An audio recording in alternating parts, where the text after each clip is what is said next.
Welcome back aboard BLERD Force 1 with your boys Mo and Ladi. And today we are reviewing My Adventures with Superman, Season 2, Episode 9. It's entitled Pierce the Heavens, Superman, and it's coming to you from Cartoon Network streaming on Max. So what did we think about it, and should you be watching? And before we get into this review, get down there, hit like on this video.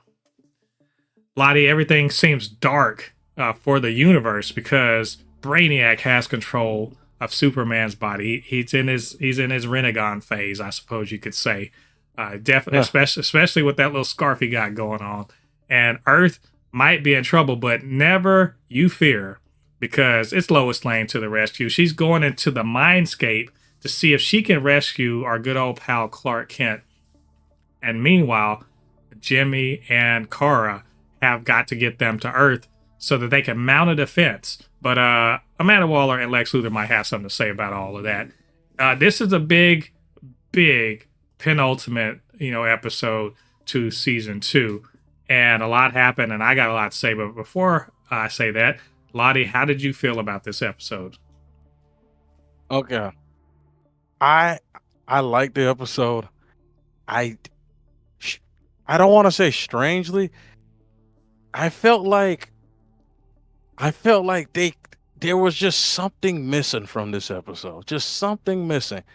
I'm going to tell you what I know what it is missing, but I'm just saying it just felt like something was not there, and I think they could have did a little bit of a better job with it towards the end. Not towards the end, during the middle part of the episode. So it's so weird. You'll be like, "Oh man, I love this episode," and I was like, I thought this episode was good. It was fine, and I feel like we're flipping, we're switching sides each time. I really love this episode, because it hit on all the ways that My Adventures with Superman usually does, which is making sure that every character in the show is kind of involved in the resolution of what's happening. And of course, it had to end on kind of a cliffhanger because we got one more episode to go. But in the process, we do get to see Jimmy and Kara kind of doing their thing, right? Not only them doing their thing, but, what is it? Kara kind of understanding like, oh, even though I was a destroyer of worlds, I'm actually a really good person, and I was gaslit and manipulated into it. I actually want to save this world, Earth, even though she's not from it. And Jimmy is just like supporting her all the way. But also, when they get to Earth, you get to see the Daily Planet crew rescue all of them from captivity by, Amanda Waller, who, she's mounting a defense for Earth with Lex and is, taking them into custody. So it was really cool to see these kind of side characters actually show up and be cool and awesome and do something cool for the story.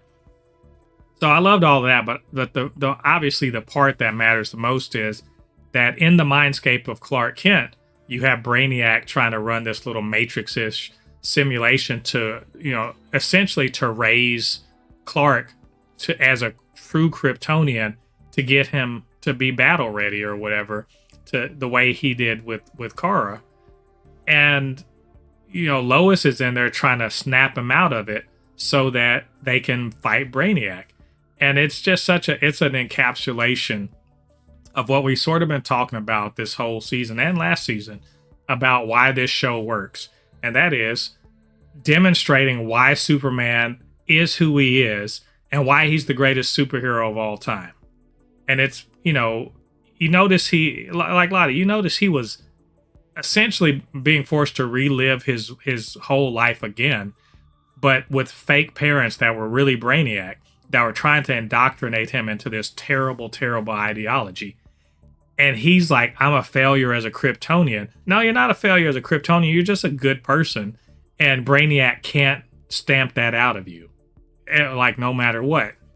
And I really love that, but I also love the fact that Lois is so important to his, breaking free of this mind control by basically letting him know, no, actually, you're not that person. You're this person. I love you, and I went through all of this stuff to get to you. and sort of seeing that, actually Superman really looks up to Lois. It like there's so much going on there that I really enjoyed in terms of their relationship and how they make each other stronger. So like at the end of it, obviously everyone's in peril at the end of it because Brainiac is still doing his thing. But we got Superman and Supergirl and the people of Earth who are just going to be like, nah, we ain't having this up on our planet. And we just saw some cool stuff. So, I mean, I'm rambling on and on, but that's my point is I really love this episode.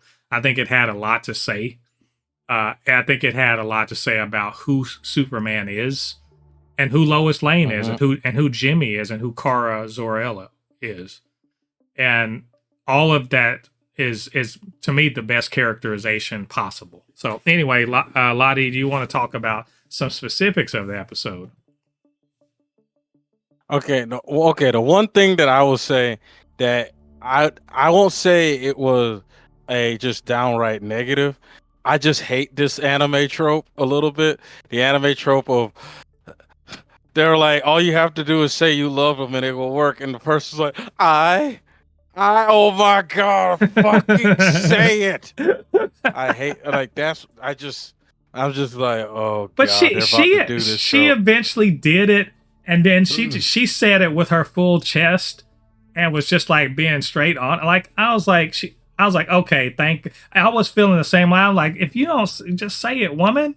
But when she finally said it, I was like, it's with your full chest, so okay, I forgive you for this foolishness. How'd you feel about Lois doing a Naruto punch? You know what I'm talking about. I actually like that. This is where my other little thing that I kind of wish that they did too. Don't take away nothing from Lois. I just wish they also made it, instead of making it that Clark's parents just, or basically just the villain.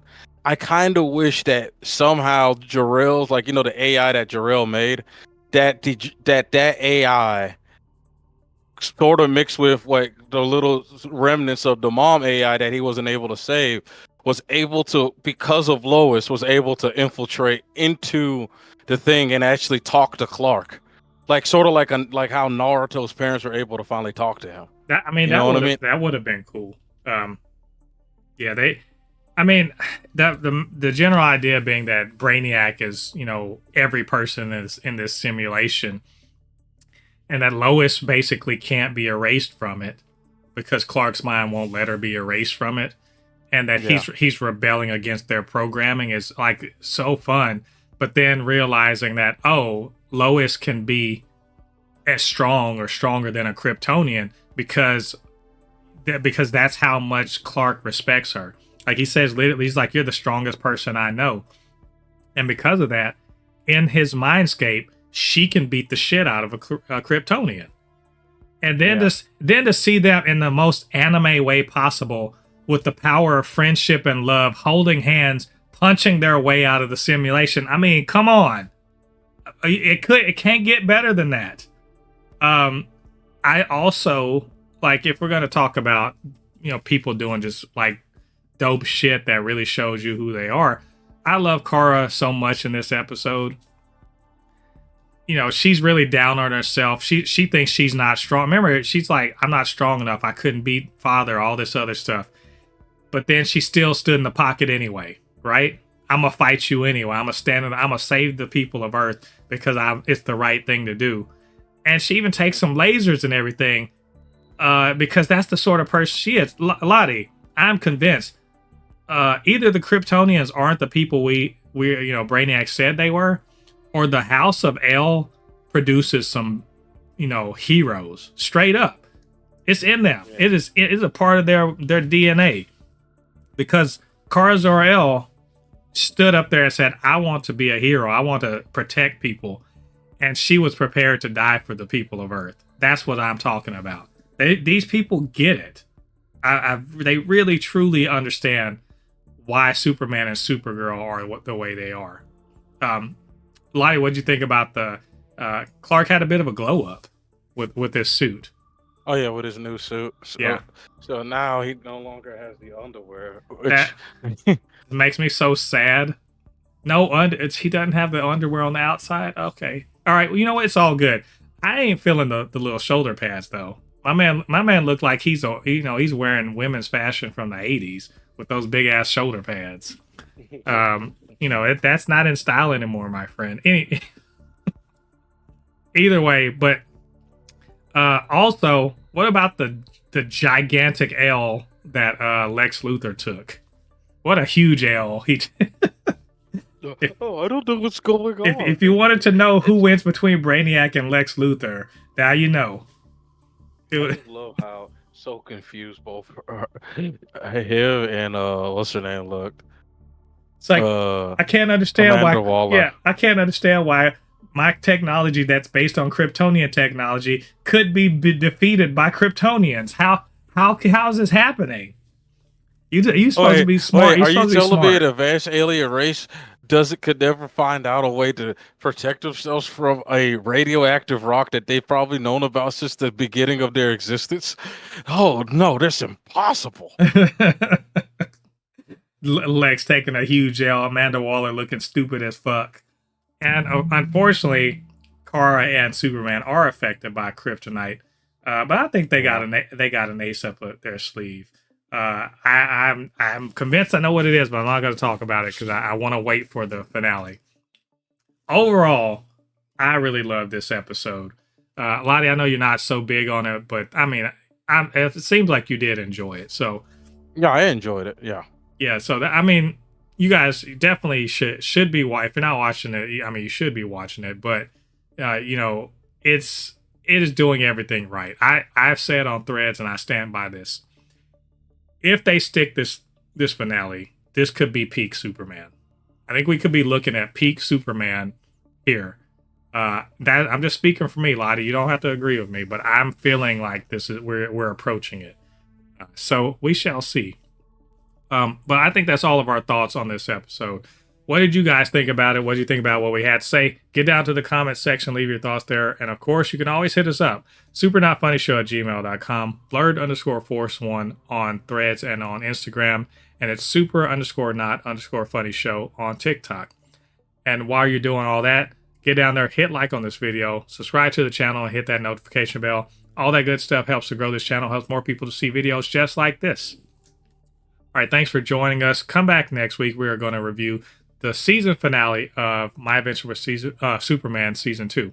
Until next time, I've been Mo, your comic historian on all things pop culture, joined by the anime expert, video game designer, and lover of all things superhero, my good friend Ladi. And we'll see you guys on the other side of the thread. Peace. Peace.